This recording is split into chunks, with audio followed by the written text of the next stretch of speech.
Hola a todos y bienvenidos de nuevo a Historias de Terror.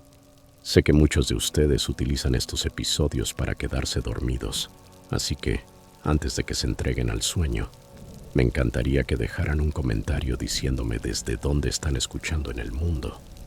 Además, no olviden darle me gusta y suscribirse si están disfrutando de los episodios. Gracias por estar aquí.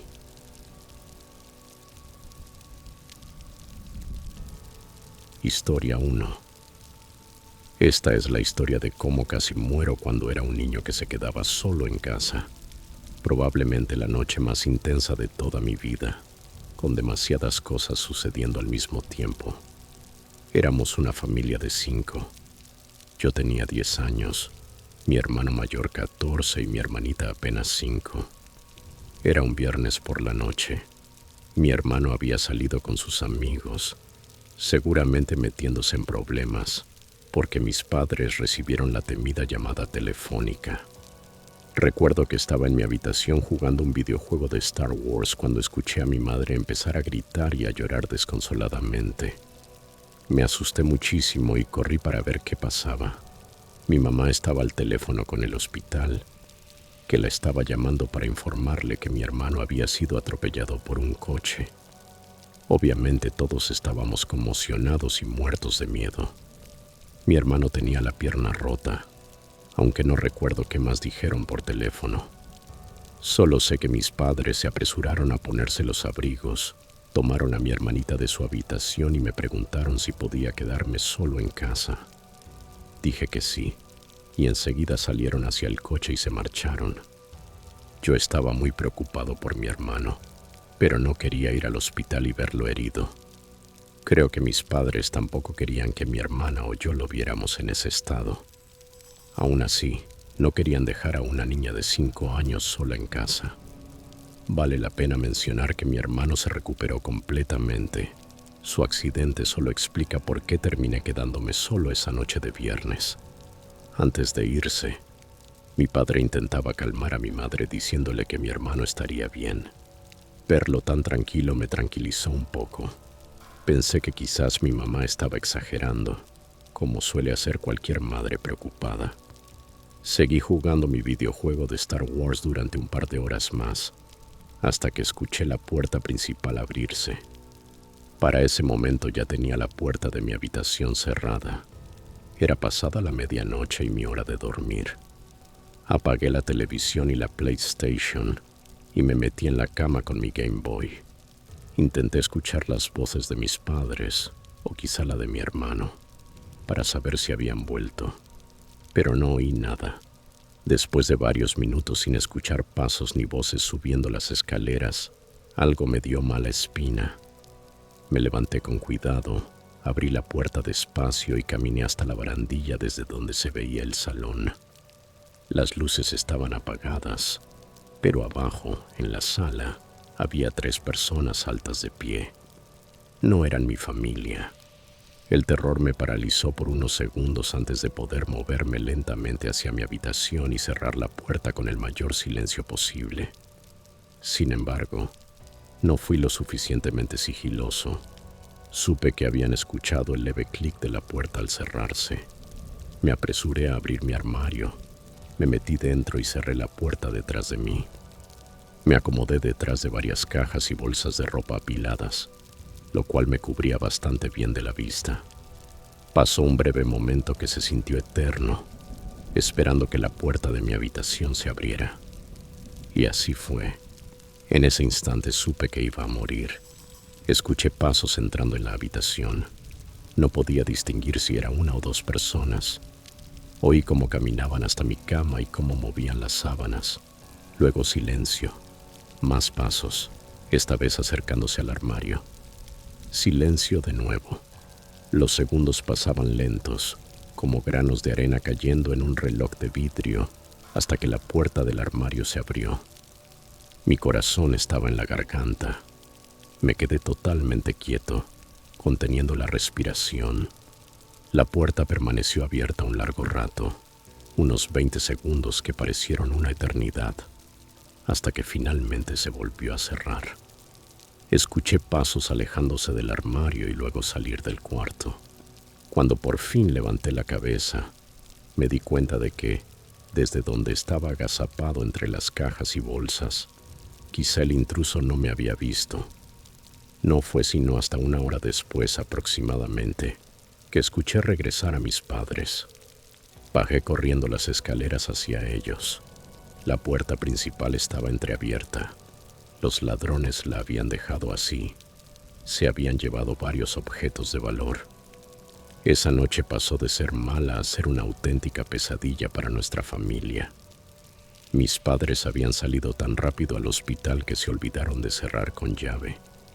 Tuve suerte de no haber sido secuestrado o asesinado.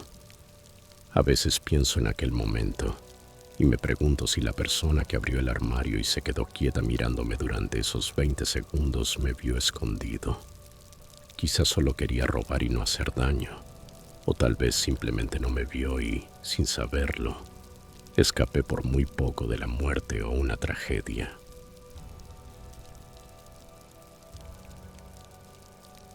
Historia 2. Era una fría noche de noviembre de 2021 cuando decidí sacar a pasear a mi perro Max. Vivimos en un tranquilo vecindario suburbano en Texas, no muy lejos del bosque. Siempre me ha gustado lo pacífico que es el ambiente nocturno. Solo el viento, el susurro de las hojas y, de vez en cuando, el ulular de algún búho. Pero aquella noche fue distinta. Max y yo caminábamos por el sendero de siempre, con su correa suelta en mi mano mientras él olfateaba todo a su alrededor. Todo transcurría con normalidad hasta que llegamos al borde del bosque. Fue entonces cuando Max se detuvo en seco. Su cuerpo se tensó y emitió un gruñido bajo. Seguí la dirección de su mirada y lo vi. Una figura oscura permanecía inmóvil al borde de los árboles. Mi primer pensamiento fue que quizás se trataba de alguien perdido. A veces la gente entraba al bosque y se desorientaba. Le grité: «Hola, ¿necesitas ayuda?». Pero la figura no respondió. Ni siquiera se movió. Solo estaba allí, una sombra recortada contra el fondo aún más oscuro del bosque. No podía distinguir rasgos, ni rostro, ni detalles. Solo una forma alta y negra. Sentí como el pecho se me oprimía, aunque intenté convencerme de que no debía exagerar. Tal vez estaba asustado o confundido. «Vamos, Max», dije, tirando suavemente de la correa. Él vaciló, pero finalmente me siguió cuando empecé a caminar de regreso a casa. Fue entonces cuando noté algo que hizo que el corazón me diera un vuelco. La figura se movía. No caminaba exactamente. Se deslizaba, como si flotara, permaneciendo siempre en el límite entre el bosque y el camino. Cada vez que yo me detenía, ella también lo hacía. Cuando retomaba el paso, me seguía. Intenté convencerme de que era solo un efecto de la luz, el movimiento de las sombras con el viento. Pero mi mano comenzó a temblar y Max volvió a gruñir, esta vez más profundo, con un sonido gutural que nunca antes le había escuchado. Cuando por fin llegamos a mi calle, casi estaba trotando. Mi respiración formaba nubes en el aire helado y no podía dejar de mirar por encima del hombro. La figura nunca salió del bosque, pero seguía allí, observándonos. Al llegar a casa, mis manos torpes por el frío luchaban por introducir la llave en la cerradura. El pánico me invadía. Finalmente logré abrir la puerta y Max y yo entramos corriendo. Cerré con llave, luego con doble vuelta, y apagué todas las luces. Me quedé de pie en la oscuridad, con el corazón desbocado, escuchando. La casa estaba en silencio, salvo por la respiración pesada de Max. Intenté convencerme de que todo había terminado, que quien quiera que fuera se había quedado en el bosque, pero esa sensación de estar siendo observado no se iba. A eso de las 2 de la madrugada, me despertó un sonido fuera de mi ventana. Al principio pensé que era el viento, pero pronto me di cuenta de que no. Era otra cosa. Murmullos, susurros muy leves, casi como si el viento llevara voces, pero eran demasiado nítidos, demasiado intencionados. Sentí un nudo en el estómago mientras me acercaba sigilosamente a la ventana y miraba entre las persianas. Lo que vi me heló la sangre. La misma figura estaba allí, parada justo al otro lado de mi jardín, con la cabeza ligeramente inclinada, como si escuchara algo. Y no estaba sola. Parecía que hablaba con alguien, pero no había nadie más. Solo ella, bajo la tenue luz del farol de la calle, proyectando una sombra larga que se extendía sobre el césped. Retrocedí de la ventana, con el corazón martillándome en los oídos. Tomé el teléfono con manos temblorosas y llamé a la policía, contándoles entrecortadamente que había alguien afuera de mi casa. Me pidieron que permaneciera en línea y que los oficiales estaban en camino.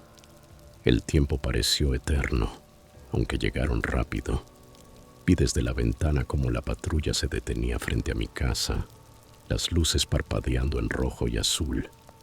2 oficiales se bajaron y se acercaron al individuo. Le hablaron con tono firme pero tranquilo. La figura no corrió ni opuso resistencia. Simplemente se quedó allí mientras la esposaban y la conducían hasta el coche. Uno de los policías tocó mi puerta y me informó que habían detenido al hombre. Le pregunté si sabían quién era o qué hacía allí. El oficial dudó un momento antes de responder. Es algo extraño. Ha estado desaparecido durante años. Creemos que ha estado viviendo en el bosque todo este tiempo. No ha dicho una palabra. No supe qué contestar. Mi mente se llenó de preguntas. ¿Por qué me había estado siguiendo? ¿Con quién o con qué estaba hablando? El oficial me aseguró que lo llevarían para investigar, pero sus palabras no lograron tranquilizarme. Esa noche apenas dormí. Cada crujido, cada ráfaga de viento me hacía saltar. No podía dejar de pensar en la forma en que la figura se movía, en cómo me seguía sin cruzar nunca hacia la luz, y en esos susurros. A veces me pregunto si fueron reales o si mi mente me jugó una mala pasada. A la mañana siguiente, me quedé mirando por la ventana, casi esperando verlo otra vez allí afuera. No estaba, pero eso no me dio demasiada paz. Desde entonces, ya no saco a Max a pasear de noche. No puedo obligarme a acercarme al bosque. La policía nunca me contó mucho más sobre el hombre que arrestaron, pero un vecino me dijo que lo llevaron a un hospital psiquiátrico. A veces me pregunto si solo era un hombre perdido, o si había algo más oscuro en esos bosques, algo que lo encontró a él primero. Antes de pasar a la siguiente historia, si es tu primera vez por aquí, por favor asegúrate de suscribirte a nuestro canal y presionar el icono de la campana para recibir las próximas historias de terror. Necesitamos tu apoyo. Por favor, comparte estas historias con tus amigos y familiares. Gracias.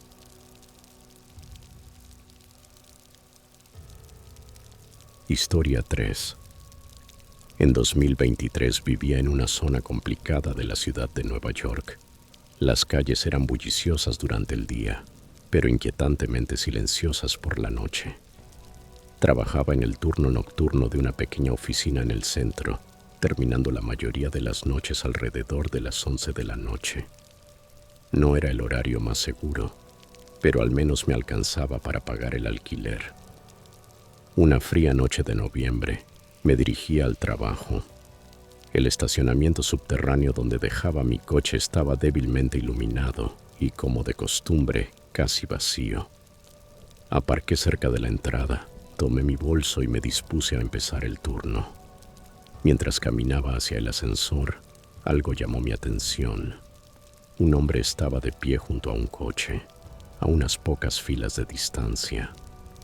Al principio pensé que estaría intentando abrir su vehículo, pero sus movimientos eran extraños, lentos, deliberados, como si tratara de forzar la puerta. Me detuve unos segundos, dudando si decir algo o seguir de largo. Antes de decidir, el hombre levantó la vista y me vio. Su rostro estaba cubierto por las sombras, pero sentí su mirada fija en mí, No se movió al principio, simplemente me observó. Luego, sin decir palabra, se dio media vuelta y caminó hacia la salida. Sus pasos eran rápidos pero controlados, como si no quisiera llamar la atención. Una sensación de inquietud me recorrió el cuerpo, aunque traté de concentrarme en mi trabajo. El resto de la jornada fue tranquilo. Escribí informes, respondí correos y me esforcé por olvidar al hombre del estacionamiento. Cuando por fin terminé y me preparé para regresar a casa, el garaje estaba aún más silencioso que antes. Mis pasos resonaban al acercarme a mi coche. Miré a mi alrededor, esperando ver a alguien, tal vez a ese hombre, pero el lugar estaba desierto. Abrí el coche y, apenas entré, cerré los seguros. Había algo en ese silencio que se sentía más pesado de lo normal, aunque intenté convencerme de que era solo mi imaginación. Encendí el motor y salí del estacionamiento, ansioso por llegar a casa.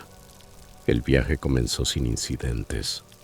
Las calles estaban casi vacías y el suave zumbido del motor llenaba la calma.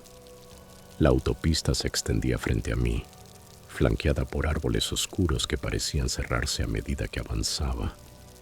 10 minutos después escuché un ruido detrás de mí. Era leve, como el roce de una tela o un pequeño movimiento. Mi corazón dio un salto, pero lo ignoré. El coche solo se está ajustando, murmuré, intentando sonar tranquilo mientras mantenía la vista en la carretera. Pero el ruido volvió, más fuerte esta vez, un sonido claro, de alguien moviéndose.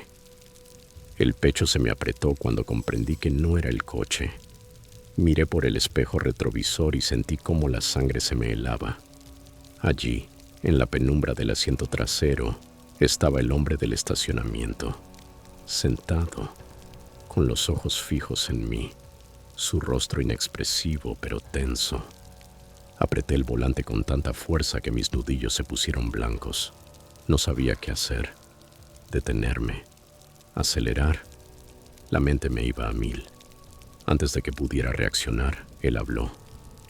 «Sigue conduciendo», dijo con calma, aunque su tono tenía un filo que me revolvió el estómago. Obedecí. Mi cabeza giraba. ¿Cómo había entrado? Había estado escondido ahí desde el principio.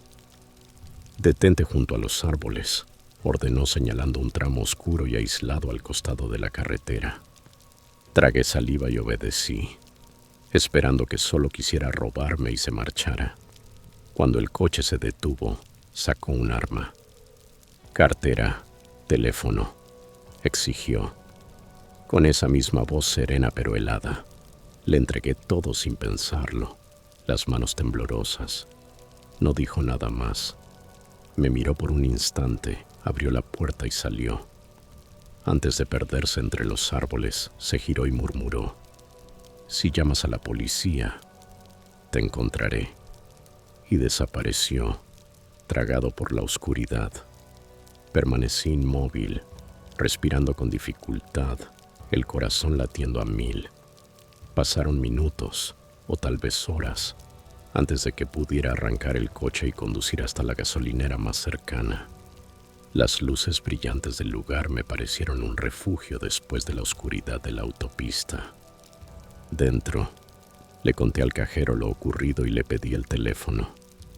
Me lo entregó en silencio, con los ojos muy abiertos. La policía llegó rápido. Les relaté todo. El hombre en el estacionamiento, cómo debió esconderse en el coche, el asalto.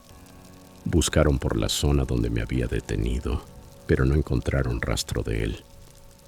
«Tuviste suerte de que no te hiciera daño», dijo uno de los oficiales con tono grave. Asentí, aún temblando. El regreso a casa esa noche fue uno de los trayectos más largos de mi vida. Cada sombra en la carretera parecía moverse. Cada ruido me sobresaltaba. Al llegar, revisé todas las cerraduras de puertas y ventanas. No podía sacudirme la sensación de que ese hombre podría aparecer de nuevo. Durante semanas revisé el interior del coche cada vez que entraba, incluso a plena luz del día. Nunca volví a verlo, pero el miedo permaneció. No era solo por el robo, sino por lo fácil que había sido para él colarse en mi vida, estar tan cerca sin que me diera cuenta. Ese tipo de miedo no se va, se queda, como una sombra en el rincón de tu mente, recordándote que algunos peligros están mucho más cerca de lo que imaginas.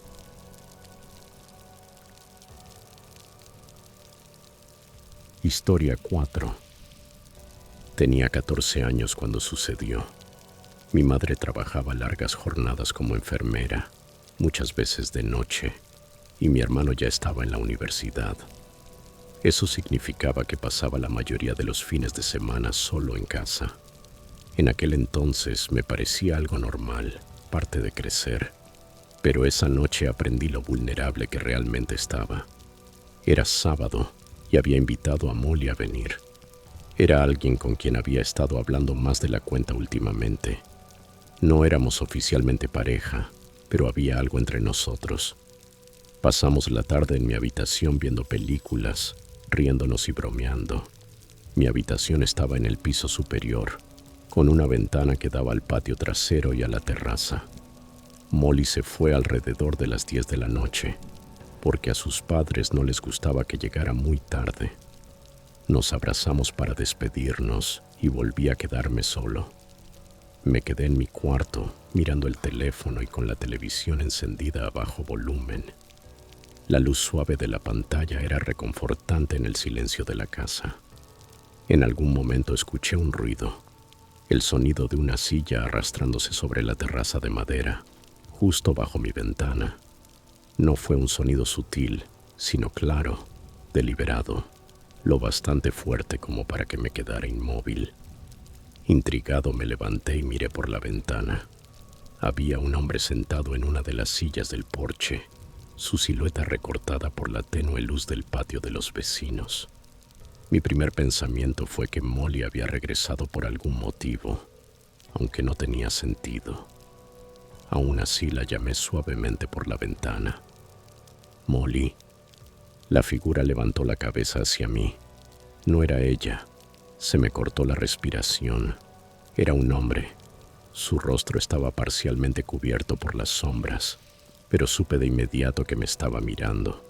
Su mirada se sentía invasiva, como si me clavara en el sitio. Me aparté del ventanal de golpe, escondiéndome tras la cortina, con el corazón desbocado. Tomé mi teléfono y escribí en el chat grupal de mis amigos, preguntando si alguno estaba intentando hacerme una broma. Las respuestas llegaron rápido. Negaciones confundidas y bromas sobre que veía demasiadas películas de terror. No les creí. Ninguno de ellos vendría hasta mi casa solo para asustarme. No eran de ese tipo. Y eso lo hacía peor, porque significaba que aquel hombre era un completo desconocido. El miedo me revolvía el estómago, pero la curiosidad pudo más. Volví a asomarme con cuidado. Seguía allí, sentado en la silla, mirando directamente hacia mi ventana. No se movía. Su presencia era intencionada, como si esperara algo. Tragué saliva y tratando de sonar valiente le grité: «¿Qué quiere?». Al principio no respondió. Luego, sus hombros comenzaron a moverse. Tardé un instante en entender que se estaba riendo. Una risa muda, sin sonido al principio, que pronto se volvió un jadeo bajo, quebrado, que me heló la sangre. Cuando el sonido llegó a mí, era leve, pero suficiente para erizarme la piel. Un susurro entrecortado, como el viento colándose por las grietas de una puerta. «Por favor, váyase», grité, intentando sonar firme, aunque mi voz tembló traicionándome. El hombre no se movió. Se recostó en la silla, inclinando la cabeza en un ángulo extraño, burlón. Cerré la ventana de golpe y corrí las cortinas, las manos temblorosas. Mi mente iba a mil. ¿Llamaba a la policía? ¿Qué diría? ¿Que un hombre estaba sentado en mi patio mirándome? Sonaba ridículo, pero la sensación de peligro era real. Me acurruqué en la cama, abrazando mis rodillas sin atreverme a hacer ruido. La casa estaba tan silenciosa que cada crujido del suelo parecía ensordecedor. Pasaron minutos, tal vez horas, hasta que empecé a convencerme de que se había ido. Y entonces lo escuché, el sonido del picaporte de la puerta trasera agitándose. El frío recorrió todo mi cuerpo. Estaba intentando entrar. Me levanté de un salto y me escondí en lo alto de las escaleras, tratando de oír mejor. La manija volvió a moverse, esta vez con más fuerza, seguida de un golpe suave, como si probara la resistencia del cerrojo. Respiraba entrecortado, con la mano sobre la boca para no emitir sonido. Luego, silencio. Pensé que se había rendido, pero mi alivio duró poco. Escuché pasos alrededor de la casa, el crujido de la grava bajo sus pies. Mi corazón latía con fuerza cuando entendí que se dirigía hacia la puerta principal. Oí cómo giraba el pomo, empujando suavemente la puerta. Por suerte los cerrojos resistieron. Con lágrimas en los ojos, corrí de nuevo a mi habitación y cerré con llave. Por fin reuní el valor para tomar el teléfono. Mis manos temblaban tanto que apenas podía marcar. Dudé un segundo, el dedo suspendido sobre el botón para llamar al 911. La puerta principal crujió una vez más, y luego, silencio. Esperé con el oído atento a cualquier sonido. Los minutos se alargaron como horas. Finalmente la casa quedó en calma. No dormí esa noche. Permanecí acurrucado en la cama, sosteniendo el teléfono como si fuera un salvavidas. Cuando mi madre llegó alrededor de las 9 de la mañana, rompí en llanto y le conté todo. Estaba furiosa porque no había llamado a la policía. Con el tiempo entendí que tenía razón, pero en ese momento el miedo me había paralizado por completo. El hombre nunca volvió y nunca supimos quién era ni qué quería.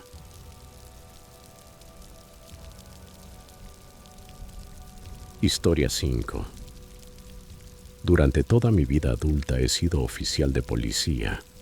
Trabajo en el turno de 6 de la mañana a 4 de la tarde en el condado de Fairfax, en Reston, Virginia, desde hace tantos años que ya perdí la cuenta. No era el empleo con el que soñaba al terminar la escuela secundaria, pero pagaba las cuentas. Con el tiempo el trabajo terminó gustándome, sobre todo por las amistades que formé con mis compañeros. Era un día normal este pasado septiembre, soleado pero no demasiado caluroso. Alrededor de las 10 de la mañana recibimos una llamada en la estación. Un profesional de salud mental solicitaba una verificación de bienestar para una mujer de 33 años llamada Sydney Wilson. Según el reporte, se encontraba alterada y su comportamiento era motivo de preocupación. Decidí atender el llamado. Las revisiones de bienestar suelen ser sencillas. Tocar la puerta, asegurarte de que todo esté en orden y marcharte cuando confirmas que la persona está a salvo. Conduje hasta su complejo de apartamentos, un pequeño edificio escondido en una calle tranquila. El lugar parecía igual que cualquier otro del vecindario, modesto pero bien cuidado. Cuando llegué a su puerta, toqué con firmeza y anuncié: Departamento de Policía, ¿hay alguien en casa? Tras unos segundos, la puerta se abrió a medias. Una mujer estaba de pie en el umbral. Sus ojos se movían con rapidez, como si buscara algo o a alguien. «Hola, señora», comencé. «Soy el oficial Lou. Estoy aquí para verificar que...». No alcancé a terminar la frase.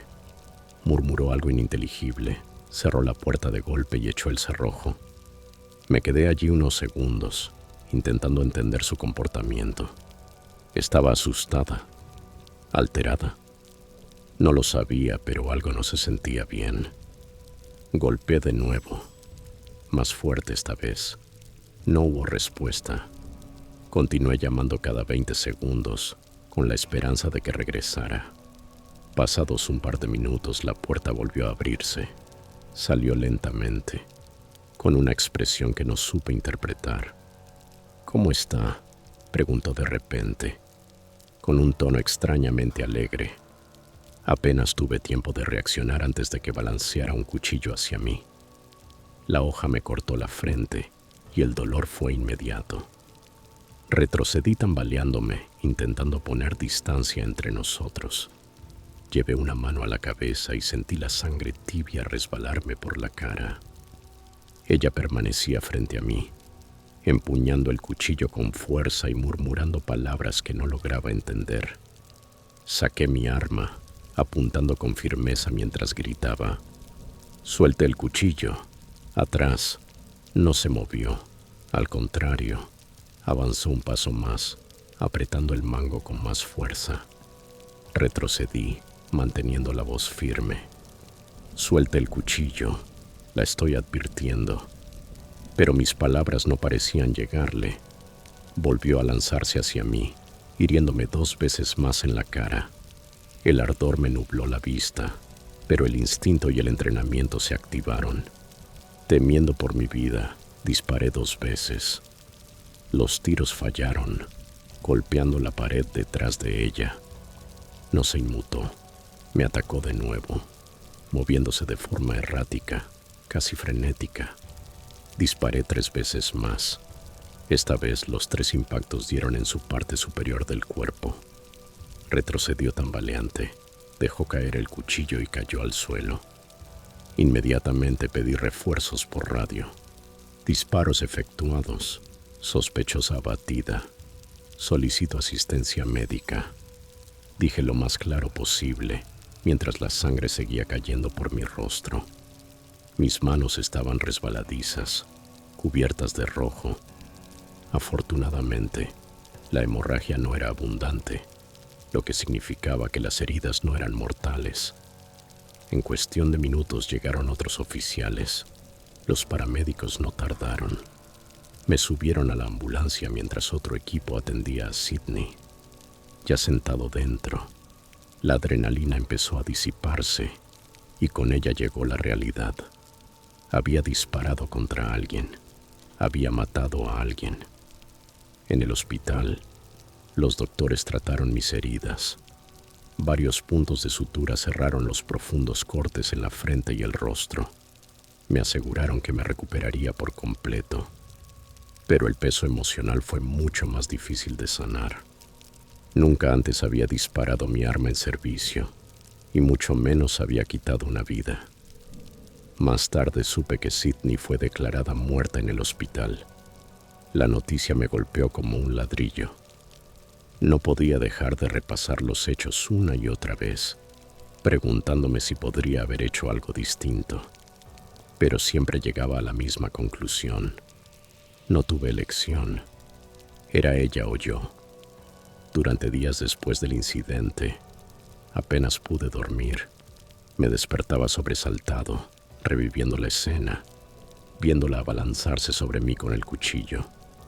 Mis compañeros fueron comprensivos, recordándome que actué en defensa propia. Pero una cosa es entenderlo racionalmente y otra muy distinta aceptarlo emocionalmente.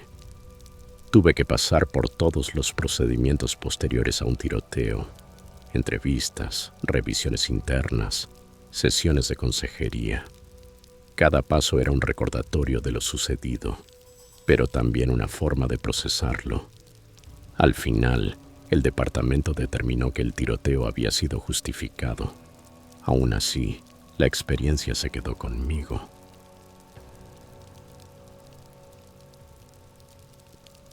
Historia 6. Trabajé durante varios años como encargado del mantenimiento de una pequeña iglesia en un tranquilo pueblo. No era un trabajo glamuroso, pero tenía sus momentos de paz. La iglesia llevaba más de 100 años en pie y se veía tal como uno imaginaría una iglesia antigua de pueblo, alta, desgastada por el tiempo, con un campanario que sonaba en momentos extraños y un cementerio justo al lado. Iba allí casi todos los días para limpiar y ocuparme de su cuidado. Conocía cada rincón del edificio, pero había algo en ese lugar que siempre me producía una leve inquietud, Una sensación difícil de explicar. Una tarde, estaba solo en la iglesia, como de costumbre. El sol comenzaba a ponerse, proyectando largas sombras sobre el suelo. El viento soplaba con fuerza y los árboles del cementerio se mecían, produciendo un crujido suave pero constante. El ambiente se sentía distinto, como si el aire se hubiera vuelto más pesado, cargado de algo invisible que presagiaba un suceso inminente. Estaba terminando mis tareas cuando escuché un sonido débil que provenía del interior de la iglesia. No era un ruido común, no eran los típicos crujidos y gemidos de un edificio viejo, sino algo diferente. Un susurro. Al principio pensé que era el viento colándose entre las grietas de las paredes, pero cuanto más me quedaba quieto, más claro se hacía. Eran voces, bajitas, apuradas, como murmullos en un idioma que no podía entender. Fue entonces cuando noté algo más. A través de la pequeña ventana superior de la iglesia, la que daba hacia el cementerio, vi una figura. Era pequeña, de pie junto a la reja del cementerio, cerca del viejo portón de hierro que daba a la carretera. Por su tamaño supe que debía ser una niña, pero había algo profundamente inquietante en la forma en que permanecía inmóvil, casi rígida, bajo la tenue luz del atardecer. Apenas podía distinguir los detalles, pero estaba seguro de que era una niña. Sentí el corazón acelerarse, la respiración agitarse. No podía apartar la vista de ella. Quería salir y acercarme, asegurarme de que estuviera bien, pero algo me mantenía paralizado, como si el instinto me gritara que no lo hiciera. La niña no se movía, solo estaba allí, de pie, mirando al frente, su pequeño cuerpo casi invisible entre las sombras. La observé durante lo que me parecieron horas. Cuando por fin reuní el valor para salir, ya no estaba. Me acerqué lentamente a la puerta de la iglesia, con la mente llena de preguntas. Quizá había sido mi imaginación. Tal vez estaba cansado y los sonidos me habían jugado una mala pasada. Pero al salir, el cementerio estaba completamente vacío. No había señales de la niña. Regresé al interior tratando de calmarme, pero los susurros seguían allí. Ahora eran más fuertes. Las voces parecían llenar el espacio, rebotando contra las paredes, viniendo de todas partes a la vez. Cerca, lejos, arriba, abajo. Era como si la iglesia misma respirara, viva, susurrando en un idioma desconocido. Retrocedí y miré hacia el altar. La luz parpadeante de las velas proyectaba sombras extrañas, alargadas, que se retorcían sobre las paredes. Entonces, en el rabillo del ojo, la vi otra vez. La misma figura pequeña, la misma niña, de pie en la esquina, junto a los bancos de madera antiguos. Pero esta vez se movía, muy despacio, avanzando hacia mí. Me quedé helado, incapaz de moverme. A medida que se acercaba, distinguí su rostro pálido, sus ojos muy abiertos, fijos en los míos. Su boca estaba entreabierta, pero no emitía sonido alguno. No sonreía, pero su expresión era vacía, sin vida, como si no estuviera realmente allí. Mi corazón latía con fuerza. Todo mi cuerpo se tensó. Antes de que pudiera hacer nada, la niña se detuvo frente a mí y levantó una mano, señalando hacia el cementerio. Su dedo temblaba y sus ojos seguían fijos en los míos. No sabía qué quería, no sabía qué hacer. Solo pude quedarme mirándola, paralizado. Y entonces, tan rápido como había aparecido, desapareció. Miré alrededor, desconcertado, pero la iglesia estaba vacía de nuevo. Solo el viento afuera rompía el silencio. Mi cuerpo temblaba, el sudor frío me corría por la espalda. No podía explicar lo que acababa de ocurrir, pero supe que no podía quedarme allí ni un minuto más. Salí corriendo, mis pasos resonando en el interior de la iglesia. Fui directo al cementerio, buscando alguna señal de la niña, alguna huella, algo. Pero no había nada, ni pisadas, ni movimiento, ni rastro alguno. Era como si nunca hubiera existido. Me quedé fuera durante largo rato, mirando el cementerio, esperando ver algo, cualquier cosa. Pero no pasó nada.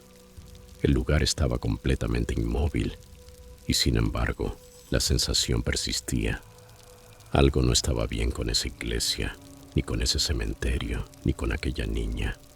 Algo oscuro se escondía allí, algo que no pertenecía a este mundo.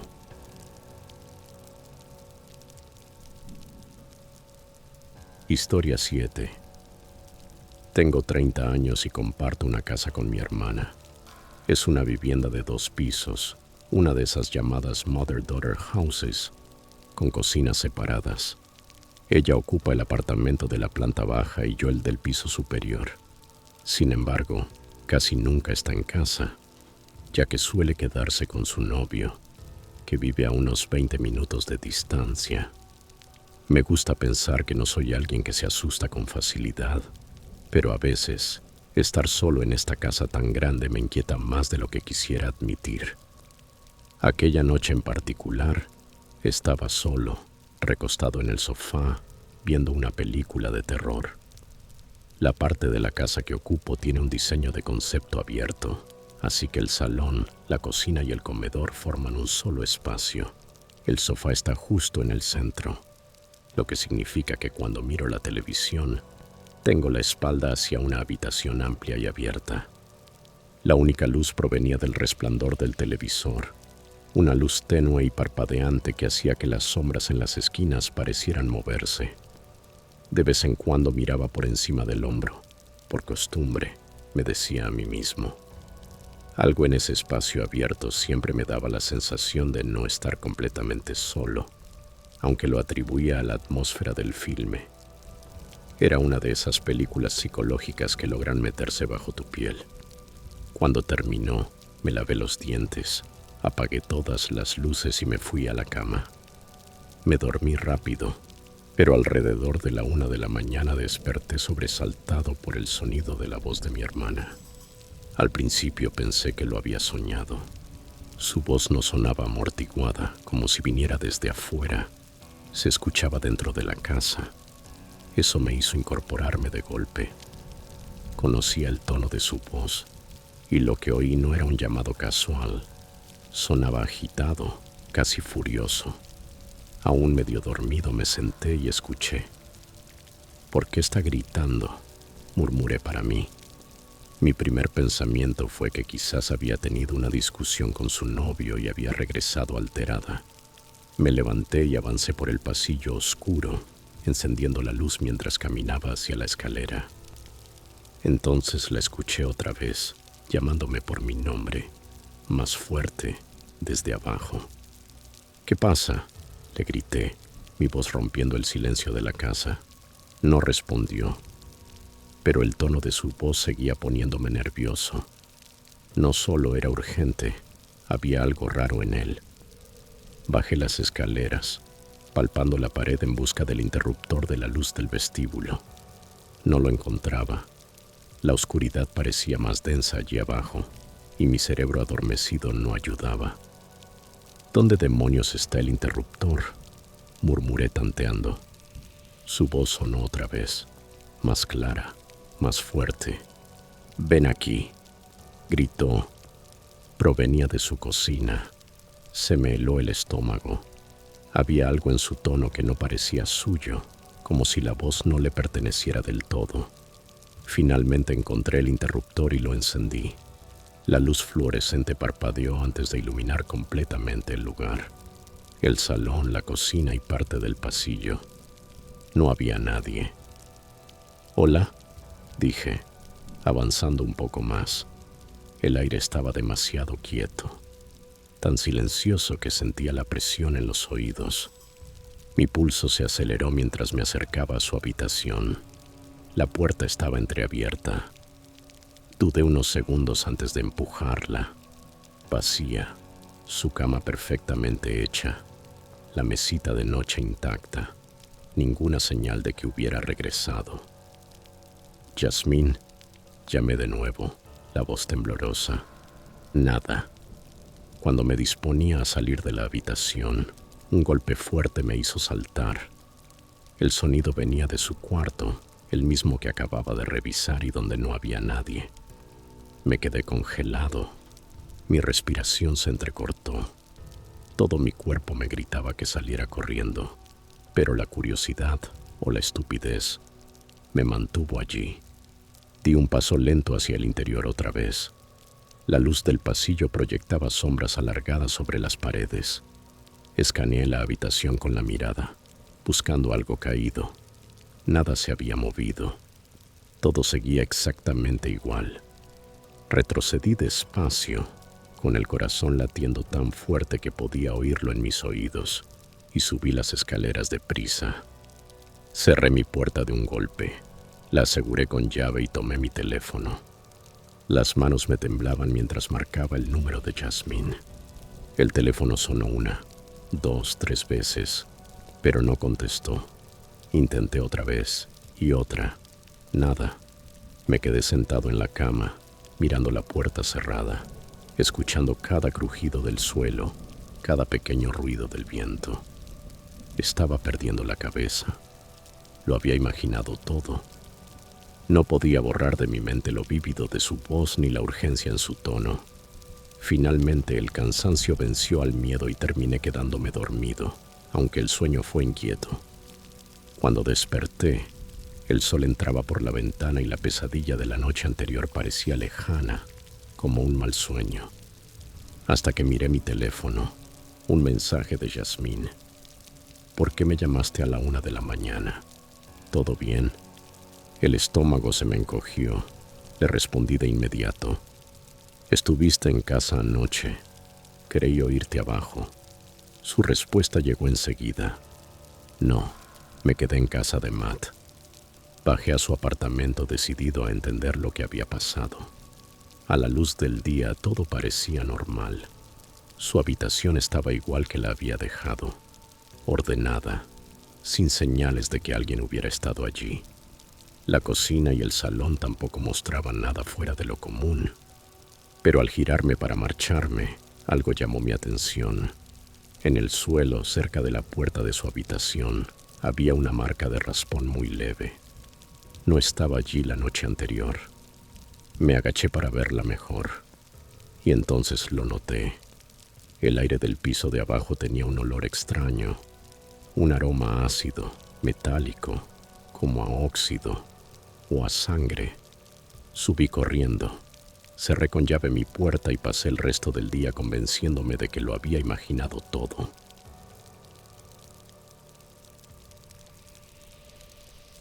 Historia 8. La gasolinera estaba en silencio, un silencio casi antinatural. Siempre era así durante las noches de noviembre. El frío se colaba por cada grieta y rendija, sin importar cuánto subiéramos la calefacción. Afuera la escarcha cubría los surtidores como una fina capa de pintura plateada.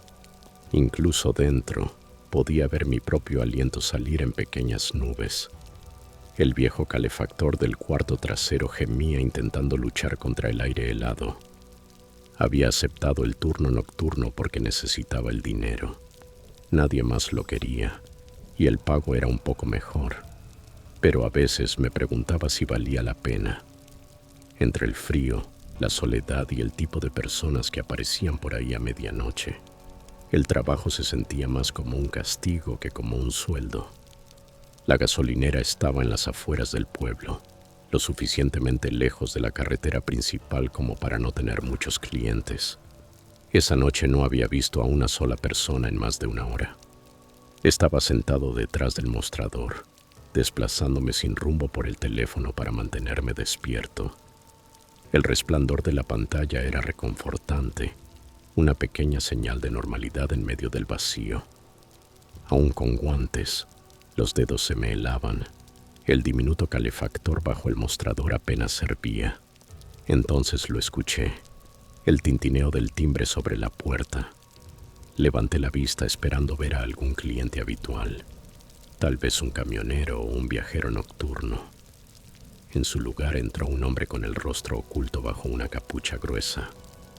Llevaba una chaqueta pesada, del tipo que usarías si planeas pasar horas en el frío. «Buenas noches», dije, tratando de sonar amable. El hombre no respondió. Caminó hacia el fondo de la tienda, sus botas chirriando levemente sobre el suelo de baldosas. Había algo raro en él. No era solo el silencio, sino la tensión en sus movimientos, como si intentara parecer relajado sin lograrlo. Traté de no darle demasiada importancia. A esa hora venía gente de todo tipo, cansados, irritables o simplemente extraños. Volví a mirar mi teléfono, aunque lo vigilaba por el rabillo del ojo. Se detuvo junto a los estantes de comida. Tomó una bolsa de papas fritas, la dejó, cogió una barra de dulce y la volvió a colocar. Pasaron varios minutos, pero no se acercaba al mostrador. Fingí distraerme con el teléfono, aunque la incomodidad crecía. Entonces, el timbre sonó de nuevo. Entraron 2 hombres más, vestidos igual que el primero, sudaderas con capucha, rostros ocultos por la sombra. No dijeron una palabra. Uno fue hacia el refrigerador de bebidas y el otro se quedó rondando cerca de las revistas. El pulso se me aceleró. 3 hombres, con el mismo aspecto y comportamiento. Tal vez era coincidencia, me dije. Tal vez viajaban juntos, pero el mal presentimiento se hizo más fuerte. Finalmente, el primero se acercó al mostrador y dejó un paquete de chicle frente a mí. Me esforcé por sonreír y marqué el precio. «Son 99 centavos», dije. No se movió, no buscó dinero, solo me miró. Tenía las manos apoyadas planas sobre el mostrador.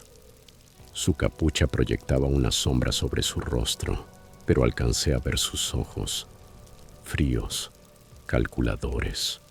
Detrás de él, los otros 2 habían dejado de fingir que buscaban algo. Ahora estaban de pie junto a la puerta, bloqueándola. El estómago se me hundió. «Mira, amigo», dijo el primero, con una voz baja y controlada. «Hagámoslo simple. Abre la caja registradora». Me quedé helado. El cerebro tardó en procesar las palabras. «Ábrela», repitió, más firme. Asentí, las manos temblándome, y marqué el código. La caja se abrió con un clic metálico, mostrando un puñado de billetes. Tal vez $70 en total. El hombre estiró la mano, los tomó y los metió en el bolsillo. «Ahora, la caja fuerte», ordenó. Yo no tengo la clave», balbuceé. «Solo el gerente la sabe». Se inclinó hacia mí, tan cerca que pude ver su aliento en el aire helado entre nosotros. «No me mientas». «No lo hago», dije rápido. «La caja fuerte tiene temporizador. No puedo abrirla aunque quiera». Sus ojos se entrecerraron. Por un momento creí que iba a lanzarse sobre mí. Pero uno de los otros murmuró algo, y el primero se irguió, frunciendo el ceño. «Bien», dijo al fin, «pero si llamas a la policía, lo sabremos». Dicho eso, los 3 se dieron vuelta y salieron. El timbre de la puerta sonó una vez más, un sonido casi burlón. Me quedé mirando el umbral vacío, el corazón latiéndome tan fuerte que dolía. La habitación parecía más fría que antes. Durante un largo rato no me moví. Mi mente reproducía la escena una y otra vez, sin poder aceptar que había ocurrido. Al fin logré reaccionar. Cerré la puerta con llave y llamé a la policía, aunque las manos me temblaban tanto que casi dejó caer el teléfono. Los agentes tardaron unos 20 minutos en llegar, mucho después de que los hombres hubieran desaparecido.